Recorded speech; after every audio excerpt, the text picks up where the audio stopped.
Greenland and Denmark can be target of aggression like that. Who's next? It's very concerning.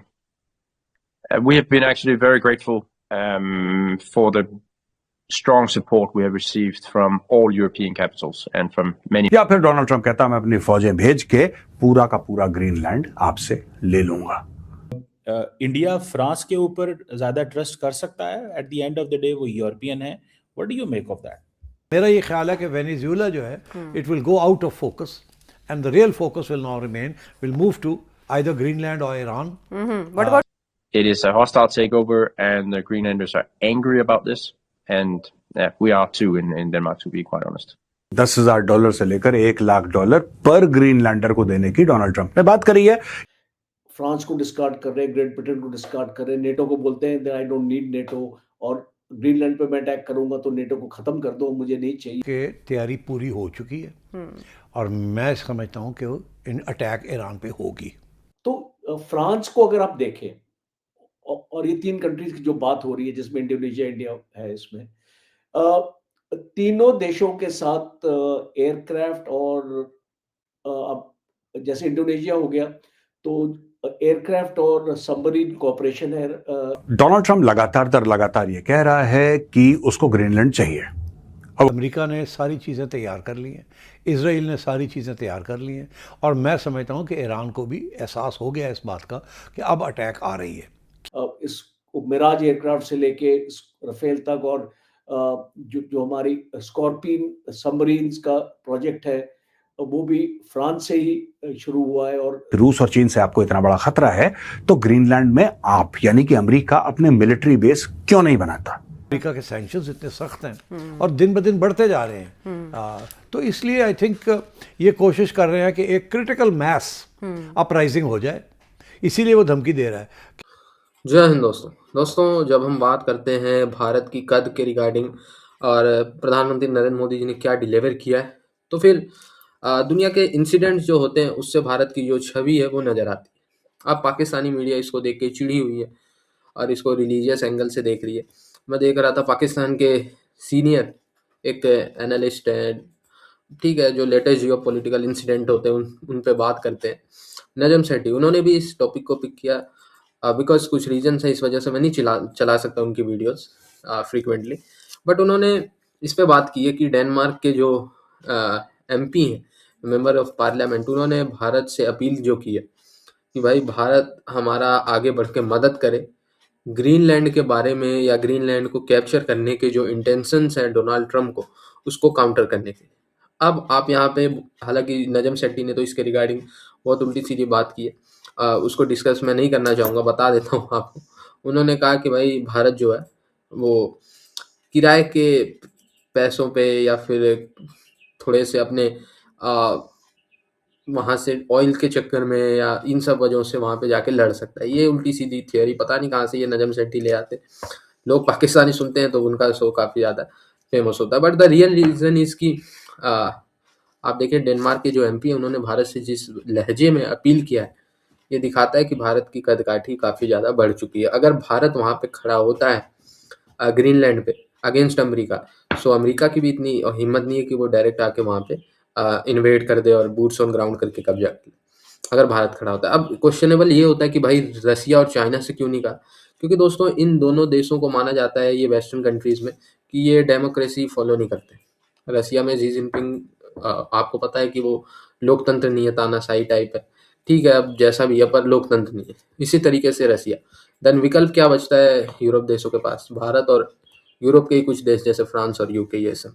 Greenland में military bases थे America के, वहां से actually इन्होंने main and equipment, main women जो भी उनके थे पोस्टेड वहां पे सोल्जर्स और इक्विपमेंट कम करी हैं, ज्यादा नहीं करी। तो फिर आप बोलेंगे कि साहब जब ऑलरेडी आपकी फौज वहां पे और आप ऑलरेडी बंदे अपने कम कर रहे हैं वहां पे, आपको ग्रीनलैंड चाहिए क्यों आखिर? इसकी स्टोरी क्या है? तो चलिए मैं आपको स्टोरी बताता हूं, लेकिन सबसे पहले president Donald Trump says the US needs to own Greenland. सिर्फ वहां पे उनको एक लीज के तहत अपने सोल्जर्स, अपने जेट्स, अपने जहाज, अपना इक्विपमेंट वहां पे नहीं रखना है, अपने रेडार्स, हेलीकॉप्टर्स, ये सब नहीं रखना है। इनको मालिकाना हक चाहिए, उनको जमीन चाहिए ग्रीनलैंड की। countries have to have ownership and you defend ownership. You don't defend leases. And we'll have to defend Greenland. Trump told reporters on Friday in response to a question from the BBC, we will do it the easy way or the hard way, he added. The White House said. Recently, the administration is considering buying the semi-autonomous territory of fellow NATO member Denmark, but it would not rule out the option of annexing it by force. Donald Trump ये कह रहा है कि या तो आप इसको आसान तरीके से कर लीजिए, ये धमकी वो डेनमार्क को दे रहा है, या तो प्यार मोहब्बत से कर लो, या फिर मुश्किल तरीके से कर लो. मुझे दोनों तरीके आते हैं, तुम्हें क्या सूट करता है तुम मुझे बताओ. राइट? और यहां पे डोनाल्ड ट्रंप ने एक बहुत बड़ी बात बोली है. कहा है कि यार अगर आपकी कोई किराए के घर हो तो आप किराए के घर के लिए लड़ते नहीं हैं, आप अपने खुद के घर के लिए लड़ते हैं. You don't defend lease, you defend your land. ये डोनाल्ड ट्रंप का माइंडसेट है. लेकिन इस माइंडसेट के पीछे क्या कहानी है दोस्तों? ये देखिए मैप है और ये वाला जो इलाका है दिस इज ग्रीनलैंड. ये नीचे यूनाइटेड स्टेट्स ऑफ अमेरिका है. यूएस चाहता है यहां से जाए और ग्रीनलैंड पे कब्जा कर ले.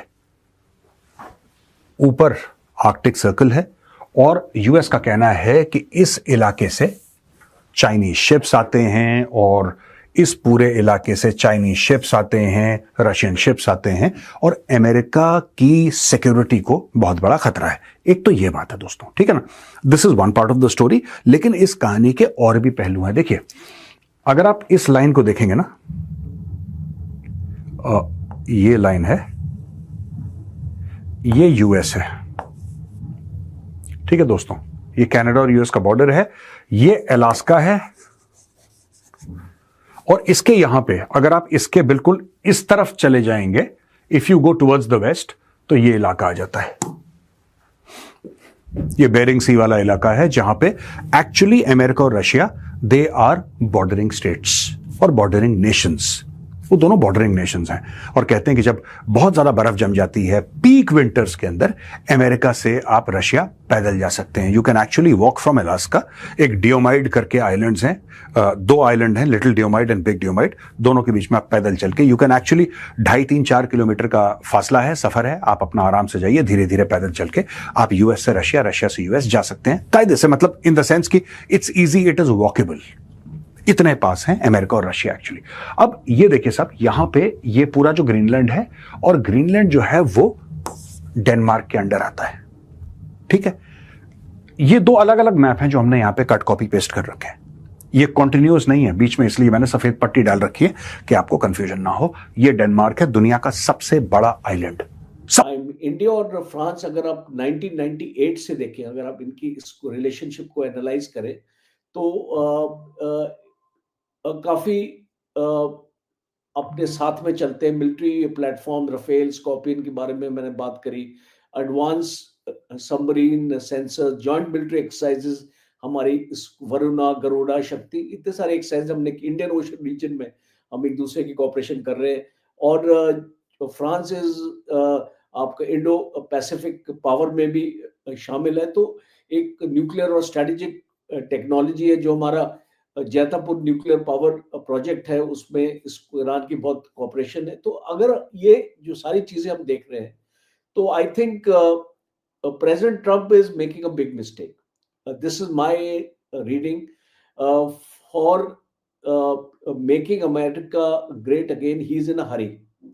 वो बहुत जल्दी बहुत कुछ हासिल करना चाहते हैं.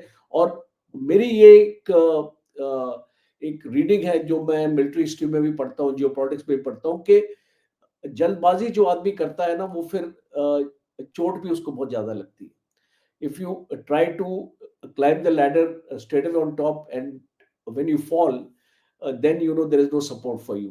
And certain developments in America which are taking place are also very disturbing for Trump. और प्राइमरी इलेक्शंस अभी होने वाले हैं.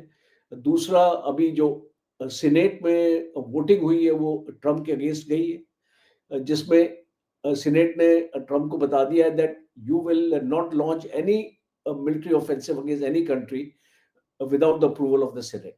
तो ये भी एक इसको बहुत इंटरेस्टिंग डेवलपमेंट है. और दूसरा, ये जो इंटरनेशनल सोलर अलायंस है, इसके बारे में मैं यहाँ पे जिक्र करना चाहता हूँ, बिकॉज ये एक आपको डायरेक्शन दे रहा है कि why America is getting out of it. Because fossil fuel, जैसे ये तेल का जो अभी चला है, फॉसिल फ्यूल की जो डोमिनेंस है अमेरिका अपने रखना चाहता है और वो पूरे वर्ल्ड के सप्लाई चेन्स को कंट्रोल करना चाहता है, एक इसको वेपनाइज करना चाहता है। और अगर वो सोलर अलायंस की तरफ जाता है then he will not be able to do this weaponization and this kind of a thing. So from a diplomatic point of view, I think you need to carry your team with you. हम जब management में भी हम ये अपने बच्चों को भी पढ़ाते हैं और जो एक नॉर्मल बेसिक चीज पढ़ाते हैं